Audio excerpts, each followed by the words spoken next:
আজ অনেক রাতে ব্লগটা শুরু করলাম। এখন সময় হচ্ছে 11:55। এত রাতে এই কারণেই মামামের 12টা বাজলেই জন্মদিন। তোমাদের সাথে কথা বলতে বলতে চলো কেকটা রেডি করে নিই, 12টা তো বেজেই যাবে এখনই। কৌশিক কাছ থেকে আসার পথে এই পেস্ট্রি কেক নিয়ে এসেছে।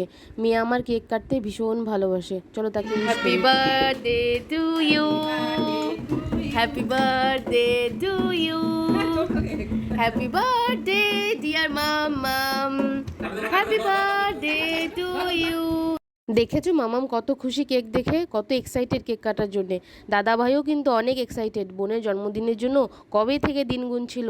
আর আমাকে বলছিল মাম্মা আর মাত্র এতদিন। বোনের জন্য আবার বার্থডে কার্ডও বানিয়েছে, দেখো কত সুন্দর বানিয়েছে। পুরোটা নিজে হাতেই বানিয়েছে, আবার কত কিছু লিখেছে, ফুল ফ্যামিলিকে আঁকিয়েছে। বোন তো এখন কিছুই বুঝবে না, রেখে দেবো, বড় হয়ে দেখবে। সবাই কিন্তু মামামকে আশীর্বাদ করো, ও যেন অনেক সুস্থ থাকে। Bye bye.